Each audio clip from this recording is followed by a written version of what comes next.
আমি এসেছি আজকে রামকৃষ্ণ মিশন আশ্রম জলপাইগুড়ি। মিতা চক্রবর্তী ওয়ার্ল্ডে সকলকে স্বাগত জানাচ্ছি। সুপ্রভাত। সকালবেলা উঠে আজকে এসেছি এখানে আশ্রমে। এই আশ্রমে আজকে আসছেন স্বামী সর্বপ্রিয়ানন্দজি মহারাজ, তার বক্তব্য শোনার জন্য। কিন্তু আজকে আমি এসেছি সকালবেলা এখানে ঢোকার পরেই ওরা চা বিস্কুট দিয়েছে। চা বিস্কুট খেয়ে তারপরে হল ঘরে যাব। জলপাইগুড়ি আশ্রম তো খুবই সুন্দর, খুব সুন্দর। যেমন সুন্দর ফুল তেমন সুন্দর এখানকার পরিবেশ, সবই খুব সুন্দর। তাহলে চলো বন্ধুরা, যারা তোমরা আমার চ্যানেল পেজে নতুন তারা অবশ্যই আমার চ্যানেল সাবস্ক্রাইব করবে, ভিডিওটা পুরো দেখবে, আশা করি ভালো লাগবে। দেখতে পাচ্ছ পেছনে স্বামী বিবেকানন্দের রথ রয়েছে। তো ঠিক আছে, চলো পুরোটা তোমাদের দেখাচ্ছি।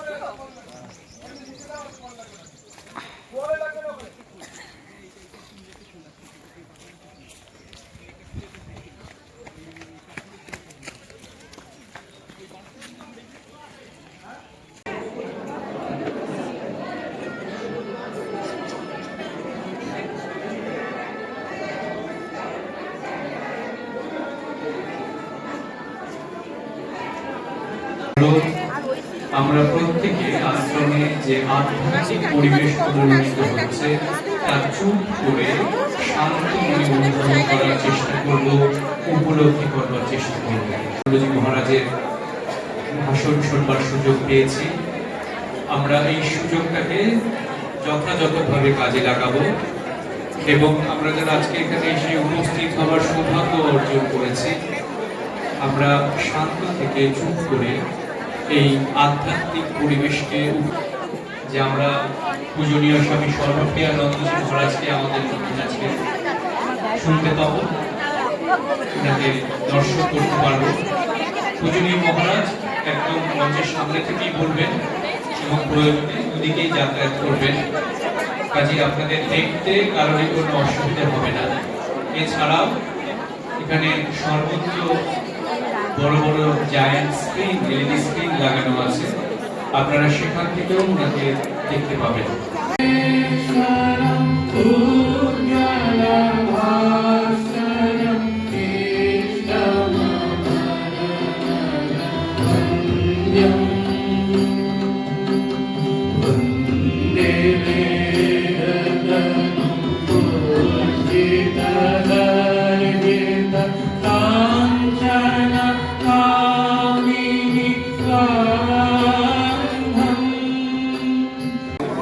সেখান থেকে আপনারা দেখতে পাবেন। সামনে যারা রয়েছে তারা বসে থাকুন, সামনে যারা রয়েছে তারা বসে থাকুন, সামনে যারা রয়েছে তারা বসে থাকুন।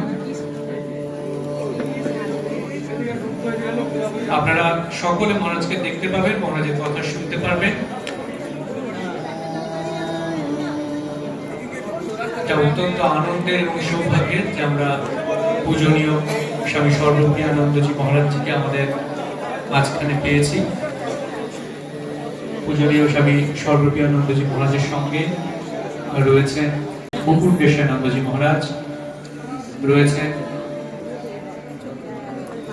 স্বামী শক্তি প্রদানন্দজি সম্পাদক রামকৃষ্ণ মিশন ফালাকাটা এবং স্বামী শিবপ্রেমানন্দজি সম্পাদক রামকৃষ্ণ মিশন আশ্রম জলপাইগুড়ি এবং স্বামী পূজনীয় স্বামী জিদ মহানন্দজি মহারাজ রামকৃষ্ণ মিশন আশ্রম জলপাইগুড়ি। আমরা পুষ্পস্তবকের মাধ্যমে পূজনীয় মহারাজদের বরণ করে নেব।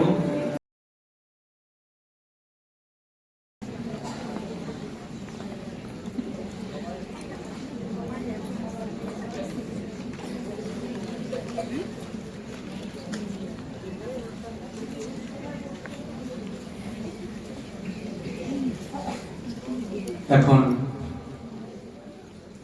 উদ্বোধনী ভাষণ আজকের এই অনুষ্ঠানের উদ্বোধনী ভাষণ প্রদান করবেন পূজনীয় স্বামী শিব প্রেমানন্দজি মহারাজ, সম্পাদক রামকৃষ্ণ মিশন আশ্রম, জলপাইগুড়ি। জলপাইগুড়ি যাও, যাই হোক, ওর আগে আমরা আজকে মহারাজকে পেয়েছি, তো আমরা খুব খুশি, আপনারাও খুশি। আমরা মহারাজকে জলপাইগুড়ি রামকৃষ্ণ মিশনে স্বাগত জানাচ্ছি, নমস্কার জানাচ্ছি।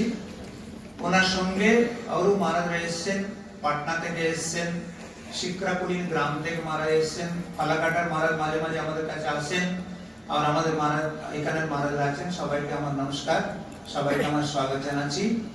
অনেক লোক আপনারা এসছেন, আমি হিসাব করছিলাম 7-8 জেলা থেকে এখানে এসছেন। জলপাইগুড়ি ডিস্ট্রিক্ট আছেন, দার্জিলিং আছে, আলিপুরদুয়ার আছে, কুচবিহার আছে, উত্তর দিনাজপুর থেকে এসছেন, কলকাতা থেকে এসছেন, আর সাউথ মানে 24 পরগনা থেকে এসছেন। এরকম অনেক লোক এসছে, ইভেন আসাম থেকে বলছি। আপনার চুপচাপ হয়ে শুনবেন, ফলো করবেন, আর পরিবারের অন্য লোকও কিন্তু ফলো করতে লাগাবেন। আরো আছে আপনার ছেলে মেয়ে নাতি নাতিদেরকেও কিন্তু আধ্যাত্মিক পথে নিয়ে আসার জন্য চেষ্টা করবেন। স্বামী বিবেকানন্দ পরিবার মানে একটা ঘর নেই, স্বামী বিবেকানন্দের পরিবার মানে সারা বিশ্ব, সব লোকেরই নিয়ে কিন্তু ওনার পরিবার। এই পরিবারের পিতা হলেন শিব, মা হলেন পার্বতী, যত লোক আছে ওনার সন্তান, মানে বলতে গেলে ইউনিভার্সাল একটা ফ্যামিলি তৈরি করা স্বামীজির চিন্তাগুলি, বেদান্তিক চিন্তাগুলি আছে। এই চিন্তাগুলি কিন্তু নিরন্তর প্রচার করার জন্য এই মহারাজরা কাজ করছেন। বিশেষ করে আমাদের একজন মহারাজ স্বরূপজি মহারাজ চেষ্টা করছেন, আপনারা দেখছেন কন্টিনিউয়াসলি লেকচারগুলি উনি দিচ্ছেন, ইন্সপায়ার করছেন, আপনাদেরও ভালো লাগছে। স্বামীজিকে ফলো করলে কি হয়, আমি একটা এক্সাম্পল বলছি। 1997 98 মহারাজ আর আমি একটাই সেন্টারে ছিলাম, সারদাপীঠ বলে। তারপরে উনি ট্রেনিং সেন্টারে এলেন, তারপরে আমেরিকা গেলেন। আজকেও দেখছি আমি 1997 98 যেরকম ওনাকে দেখেছিলাম এক্স্যাক্টলি ওরকমই আছে, কোনো পরিবর্তন আমি দেখছি না। ওই হাম্বলনেস, ওই সিম্পলিসিটি অ্যাজ ইট ইজ আছে। বিবেকানন্দকে আমরা যত ফলো করব, আমাদের নিজেকে ভুলে যাও, আমরা ওনাকে আমাদের ভিতরে প্রবেশ করা সম্ভব হবে। তখন কিন্তু লেকচারগুলি শুনে আশ্রমে এসে দীক্ষা নিয়ে ঠাকুরের নাম জপ করে আমরা ফায়দা হবে। না হলে জাস্ট আমার মেম্বার হলাম, মেম্বারশিপ তো এটা নেই। আমাদের আন্তরিক পরিবর্তন যদি না হয়, আমরা দীক্ষা নিয়ে ফলোয়ার হয়ে কোনো লাভ হবে না। আন্তরিক পরিবর্তন করারই চেষ্টা আমরা নিরন্তর করছি। আজকের এই অনুষ্ঠানের যে মূল আলোচনা, সেই আলোচনার বিষয় knowing our self. Knowing our self, আত্মজ্ঞান বা নিজেকে জানা। আলোচনা করবেন পূজনীয় Srimat Swami Sarvapriyanandaji Maharaj, minister in charge, Vedanta society, নিউ ইয়র্ক, ইউনাইটেড স্টেটস অফ আমেরিকা। এখন আলোচনার বিষয় knowing our self.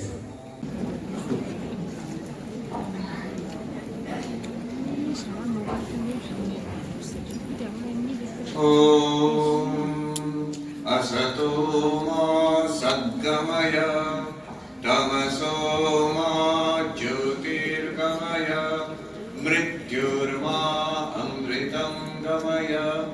Om Shanti शांति शांति।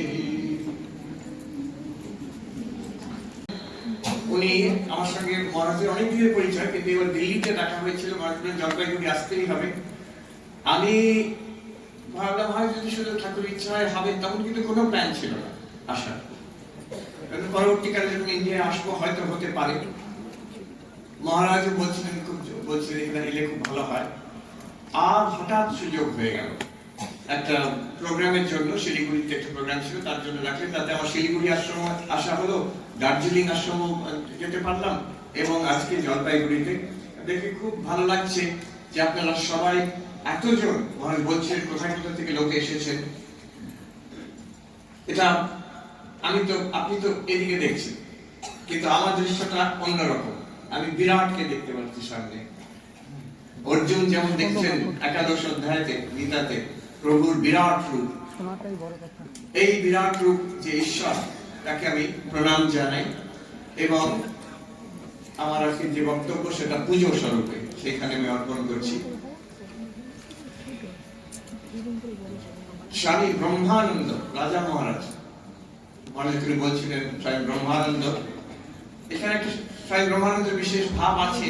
এখানে স্বামী জ্যোতিষানন্দজি এখান থেকেই এখানে পড়াশোনা করেছিলেন, এখানে এসেছেন। স্বামী ব্রহ্মানন্দ রাখাল মহারাজ, রাজা মহারাজ, তিনি লেকচার দিতেন না, তিনি বইও লিখতেন, অথচ ঠাকুরের মানস পুত্র, অথচ তার যে স্পিরিচুয়ালিটি, আধ্যাত্মিকতা, সেটা হচ্ছে স্বামী বিবেকানন্দ বলছেন here is the spiritual dynamo. এক জায়গায় বলছেন Rakhal is more spiritual than me, এক জায়গায় বলছেন না আমার থেকে বেশি স্পিরিচুয়ালিটি রাখাল মহারাজ স্বামী ব্রহ্মানন্দের আছে। অথচ উনি বক্তৃতা দিতেন না, বক্তৃতা দেওয়া, বই লেখা, এগুলো কাজ ছিল স্বামী বিবেকানন্দের, প্রচার করা। ঠাকুর বলে গেছেন যে নরেন লোক শিক্ষে দেবে, ঠাকুর বলে গেছেন, লিখে গেছেন যে নরেন লোক শিক্ষে দেবে। আমার স্বামী ব্রহ্মানন্দের জন্য বলেছিলেন ও রাজবুদ্ধি, মানে ও রাজা হবে, ও তাই হলো। রামকৃষ্ণ মঠ মিশনের উনি প্রেসিডেন্ট 1922 সালে উনি ছিলেন। বই লেখেননি ঠিকই, কিন্তু একটি বই লিখেছিলেন তিনি, একটি বই। সেই বইটি শ্রী রামকৃষ্ণ উপদেশ, যেটা ছোট্ট বই পাওয়া যায় অনেকের কাছে আছে, আজকেও আপনারা মরার ব্যবস্থা করেছেন, সবাইকে দেওয়া হবে। ওই বইটি সবাইকে দেওয়া হবে আজকে। ওই বইটির বিষয়ে আমি বেশি জানতাম না। আমি পড়তাম একজন মহারাজের বক্তৃতা লেখা পড়তাম, স্বামী অশোকানন্দজি। তিনি আমাদের রামকৃষ্ণ মঠ মিশনের একজন খুব সিনিয়র, খুব বিদগ্ধ সন্ন্যাসী ছিলেন। তিনি আমেরিকাতে San Francisco Vedanta society of northern California, San ফ্রান্সিসকোতে যে বেদান্ত সোসাইটি, ওটা স্বামী বিবেকানন্দ প্রতিষ্ঠা করেছিলেন। স্বামী বিবেকানন্দ নিজে দুটো বেদান্ত সোসাইটি করেছিলেন আমেরিকায়, একটা ইস্ট কোস্টে, একটা ওয়েস্ট কোস্টে। একটা ইস্ট কোস্টে নিউ ইয়র্কে, যেখানে আমরা আছি, বেদান্ত সোসাইটি অফ নিউ ইয়র্ক, আরেকটা করেছিলেন ওয়েস্ট কোস্টে সান ফ্রান্সিসকোতে, Vedanta society of northern California. বাকি যত বেদান্ত সোসাইটি, যত রামকৃষ্ণ মঠ মিশনের আশ্রম ওখানে হয়েছে, পরবর্তীকালে হয়েছে সেগুলো। এবার স্বামী অশোকানন্দজি ছিলেন সেই Vedanta society of northern California, San Francisco. তিনি এক জায়গায় বলছেন, দিস বুক, এই বইটি শ্রী শ্রী রামকৃষ্ণ উপদেশ, it is a spiritual classic. One day the world will carry it around in their pockets. এই বইটি একটা ক্লাসিক হবে, আর একটা দিন আসবে জগতের মানুষ এটা পকেটের মধ্যে নিয়ে ঘুরবে। এই জন্য আমি এই বইটি মানুষ পকেটে নিয়ে ঘুরবে। আর সেই কথাটা পড়ার পর থেকে আমি বইটা সবসময় পকেটে নিয়ে ঘুরি। এই পকেটে আমার আছে বইটা, আর যেখানে যাই এই বইটা নিয়ে যাই। এই বইটি আপনারা পাবেন। আশ্চর্য, এটা শ্রী রামকৃষ্ণের যে উপদেশ, সেগুলো ইটস একটু ডিস্ট্রাক্টিং। এখানে আপনি একটু কি বসুন। আচ্ছা,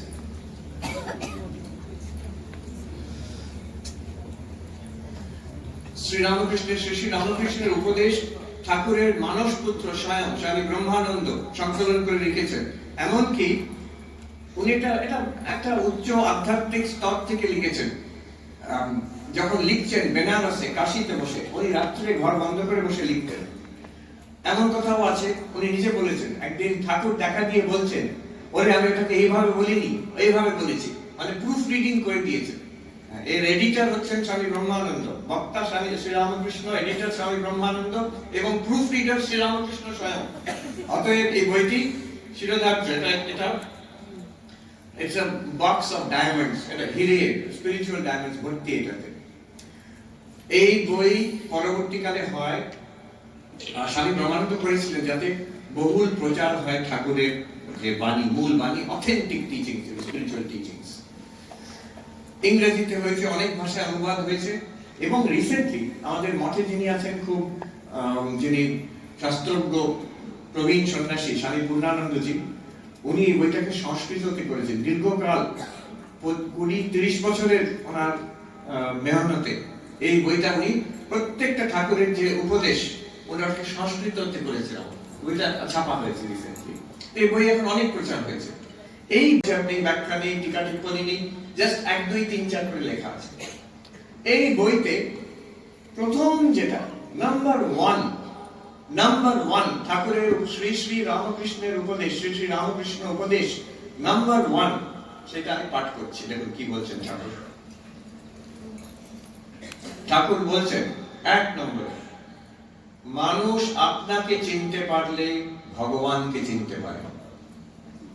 আজকে the theme of the talk today, মানুষ আপনাকে চিনতে পারলে ভগবানকে চিনতে পারে। বেদান্তের কথা, কিন্তু আমি ভাবি স্বামী ব্রহ্মানন্দ তিনি ঠাকুরের সব কথা শুনে তার থেকে বেশি ভালো কে জানতেন? স্বামী বিবেকানন্দ এক জানতেন ব্রহ্মানন্দ। তিনি চয়ন করে দেখলেন, ওনার মনে হলো ঠাকুরের সব কথার মধ্যে এইটা নাম্বার 1, এইটাকে উনি প্রথমে রেখেছেন। এটা কিন্তু একটু ভেবে দেখার মতো। আমরা ভাবি ঠাকুর মানে আমি ঠাকুর কি দেখছি, তিনি হচ্ছেন কালী, হচ্ছে আমার মা, আমি সন্তান, তিনি মা, আমি সন্তান। তিনি হচ্ছেন কালী ভক্ত, তিনি হচ্ছেন কৃষ্ণ ভক্ত, চৈতন্য মহাপ্রভুর মতন একজন। তিনি সর্বধর্ম সমন্বয় করছেন। তিনি কত কি বলে গেছেন, কত রকম উপাসনার বিধি দেখিয়ে গেছেন, কত রকম ইনস্ট্রাকশন দিয়ে গেছেন। কিন্তু এই কথাটা স্বামী ব্রহ্মানন্দ 1 নম্বরে রেখেছেন, মানুষ নিজেকে চিনতে পারলে ভগবানকে চিনতে পারে। মানুষ নিজেকে চিনতে পারলে ভগবানকে চিনতে পারে। এই নিজেকে চেনা এবং ভগবানকে চেনা, এটাই হচ্ছে আজকে আমাদের আলোচ্য বিষয়। বেদান্তকে আমরা পাই উপনিষদের কথা, তত্ত্বমসি। সমগ্র উপনিষদ এক কথায় নেমে আসে, তত্ত্বমসি, তুমি সেই। হে মানুষ, হে জীব, তুমি নিজেকে মানুষ ভেবেছো, জীব ভেবেছো, তুমি ভেবেছো তুমি মরণশীল, ঠিক নয়, তুমি ভ্রান্ত। তুমি আসলে ঈশ্বরের সঙ্গে এক। You are one with God, you are the absolute, তুমি সচ্চিদানন্দ ব্রহ্ম। এই নিজেকে চিনতে হবে। এই উপনিষদের কথা, এটাকে মহাবাক্য বলে। মহাবাক্য কি? যারা বেদান্তের রসিক তারা জানেন, মহাবাক্য হচ্ছে জীব ও ব্রহ্ম ঐক্য। আমরা জীব, নিজেকে জীব মনে করি, আর বইতে পড়ি ভগবান আছেন, ঈশ্বর আছেন, কিছু একটা আছে, এরকম ব্যাপার ধর্ম শেখায়, বেদান্ত গ্রন্থ শেখায়। এখানে কিন্তু বেদান্ত বলছে এই দুটো কিন্তু এক। যদি ঠিক আমরা সাধনা করি, ঠিক নিজেকে চিনতে পারি, we will realize our real nature is Brahman. Shankaracharya যেমন গান গাইছেন, চিদানন্দ রূপ শিবোহম। এটি হচ্ছে বেদান্তের মূল কথা, সেন্ট্রাল টিচিং অফ বেদান্ত। আর এই যে কোনো বাক্য এই দুটোকে এক দেখায়, জীব আর ব্রহ্মকে এক দেখায়, অখণ্ড দেখায়, অভেদ দেখায়, সেই বাক্যকে বলা হয় মহাবাক্য। হ্যাঁ, অহং ব্রহ্মাস্মি, জীব আর ব্রহ্মকে এক দেখাচ্ছে, অহং ব্রহ্মাস্মি। এখানে একত্ব দেখানো হচ্ছে। এবার দেখুন ঠাকুরের কথা, দেখুন এখানে ঠিক সেই মহাবাক্যের কথা বলা হয়েছে। মানুষ আপনাকে চিনতে পারলে ভগবানকে চিনতে পারে। তার মানে আমি কে আর ভগবান কি চিনতে পারলে, দেখেন দুটোই এক। নিজেকে চিনতে পারলে ভগবানকে চেনা হয়ে গেল। এটা মহাবাক্য। According to the definition of মহাবাক্য, যে অখণ্ডার্থ বোধকম বাক্যম, যেটা বেদান্তের রসিক তারা জানেন, যে অখণ্ড অর্থ, যে জীব আর ব্রহ্ম এক, এটা যে বাক্য দেখায় সেটাকে বলা হয় মহাবাক্য। এই তো মহাবাক্য, পরিষ্কার মহাবাক্য। ঠাকুরের শ্রী রামকৃষ্ণ উপদেশ আরম্ভ হচ্ছে মহাবাক্য দিয়ে। আপনাকে চিনতে পারি, নিজেকে চেনা, এটার মানে কি? এটা বললেই প্রথমে আমাদের মনে হয় আমি তো নিজেকে চিনি, এসব করে কি হবে? আমি তো জানি, এটা আমার আইডেন্টিটি কার্ডে লেখা আছে, এই তো আমার আধার কার্ডে, পাসপোর্টে লেখা আছে আমি কে, আমার বায়োডাটাতে লেখা আছে, প্যান কার্ডে লেখা আছে আমি কে। আমার বিষয় আমি তো জানি, আর কি জানার আছে? এইখানে বেদান্ত বলছে আমরা জানি না, তোমরা জানো না, তোমাদের মধ্যে কি লুকিয়ে আছে তোমরা জানো না। ঠাকুর বলছেন একটি ধোপা, সে কাপড় কাচতো আর পাথর দিয়ে কাপড় ঘষে ঘষে পরিষ্কার করতো নদীর ধারে। একদিন নদীর ধারে একটা হিরে খুঁজে পেয়েছে। গরিব মানুষ, সে জানে না হিরের ভ্যালুটা কি, জানে না ডায়মন্ড একটা কি, কোনো দেখেও নি, জানেও না। সে ভেবেছে একটা পাথর, একটা চকচকে পাথর, সেটা দিয়ে সে ময়লা কাপড় পরিষ্কার করতো। একদিন তার কৌতূহল হয়েছে, গেছে যে সবজিওয়ালা তার কাছে জিজ্ঞেস করতে, আচ্ছা তুমি তো জানো একটু বেশি আমার থেকে, এটা কি বলতো? ও বললো যে এটা তো বেশ একটা সুন্দর পাথর। ও অত বেশি জানে না, ভালো সুন্দর চকচকে পাথর, আমি 10 টাকা দেবো, তুমি আমাকে দিয়ে দাও এটা। ভাগ্যিস বিক্রি করেনি, আরেকজনকে জিজ্ঞেস করলো, আরেকজনকে জিজ্ঞেস করলো, শেষ পর্যন্ত যখন জহুরির কাছে গেল, ডায়মন্ড মার্চেন্টের কাছে, যে সেই ডায়মন্ড মার্চেন্ট টোল্ড হিম, তাকে বললো যে দিস ইজ এটা একটা আশ্চর্যজনক, মোস্ট ভ্যালুয়েবল ডায়মন্ড, আমি একদম দেখিনি কখনো একটা হিরে, তোমাকে আমি 10 কোটি টাকা দেবো।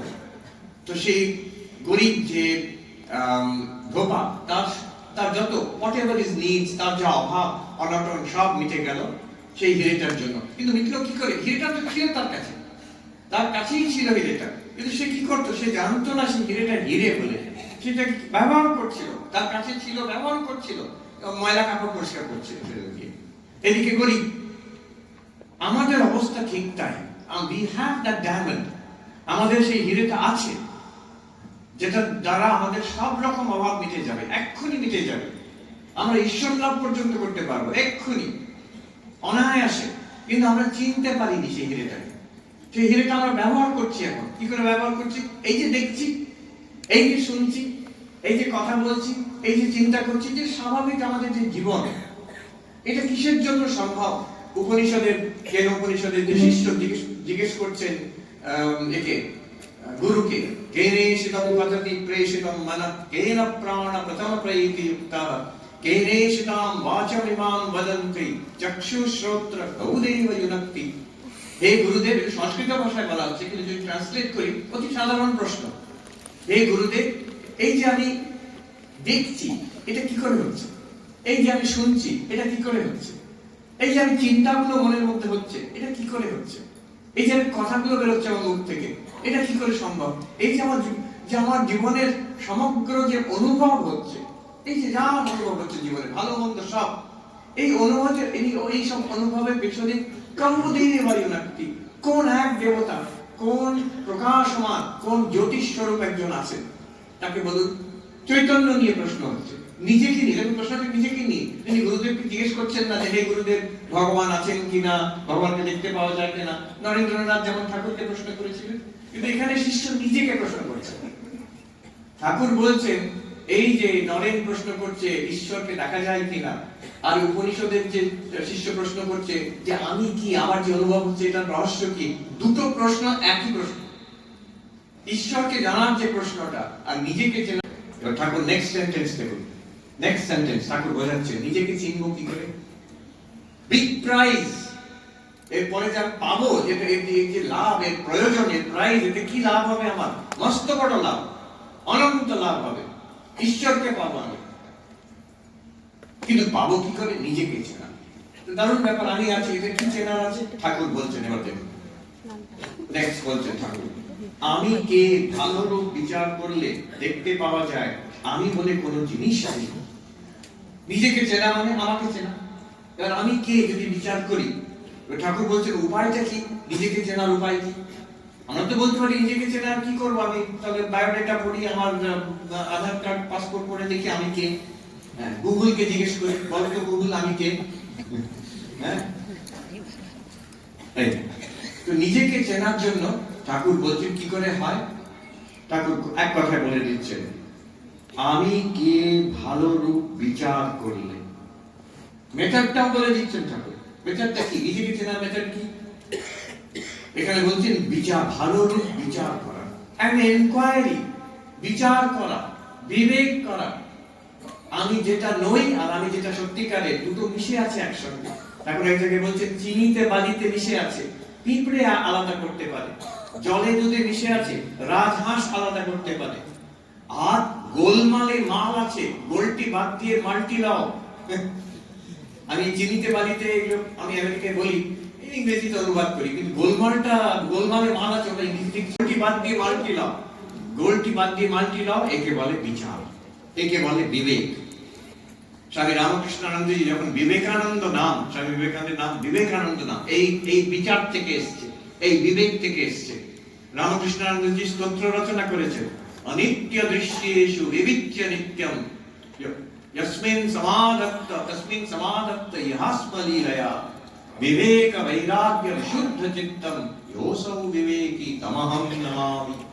বলছেন কেমন লোককে আলাদা করতে পারবেন না, যে আলাদা করতে পারে শুধু করতে পারে নয়, শুধু বিবেক করতে পারে নয়, শুধু বিচার করতে পারে নয়, শুধু ফিলোসফি নয়, তসমিন সমাধত্ত, সেখানে সমাধিস্থ হতে পারে। এখানে বেদান্তের কথা থেকে যোগের কথায় চলে গেলেন তিনি। সে নির্বিকল্প সমাধিতে ডুবে যেতে পারে। আর কি করে পারে? ইহাস ফল লীলা, বলছেন লীলার মতো, লীলার ছলে। আমাদের একটু ধ্যান 1 মিনিটও হয় না চেষ্টা করে করে। বলছেন স্বামী বিবেকানন্দ তিনি ছিলেন যিনি লীলার ছলে সমাধিস্থ হতে পারতেন। কেন হতে পারতেন? তিনি কেন সমাধিস্থ হতে পারছেন, আমরা কেন হতে পারছি না?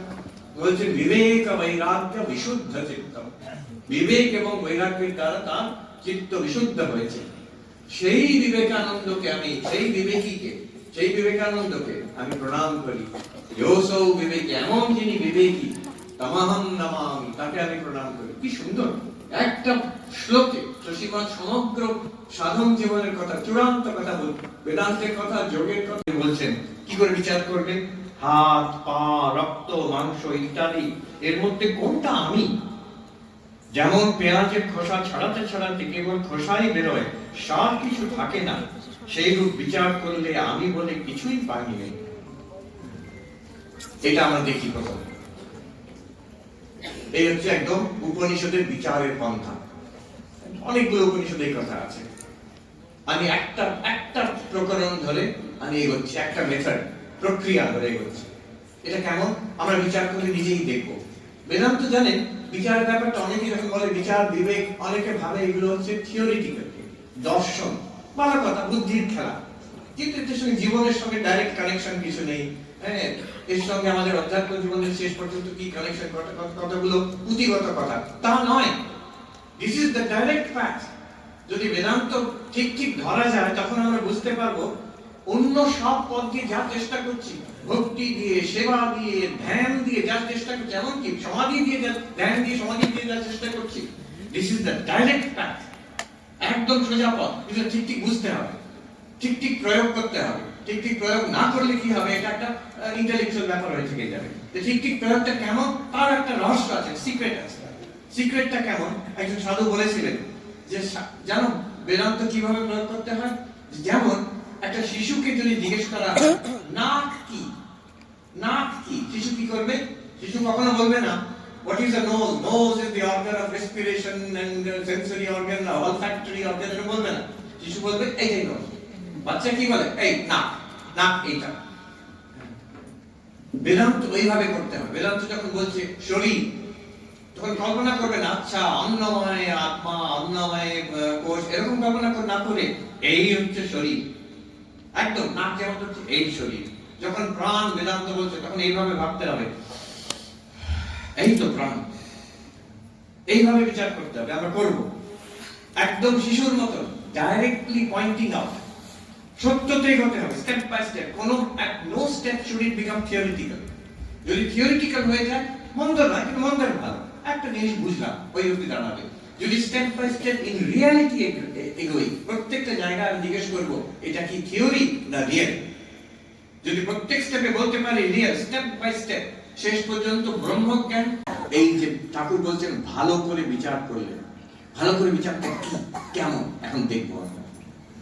তৈত্তির উপনিষদে আছে যে আচ্ছা যে বলছেন সেখানে সত্যম জ্ঞানম অনন্তম ব্রহ্ম, ব্রহ্ম হচ্ছে অনন্ত সত্য আর জ্ঞান, তুমি সেই ব্রহ্ম।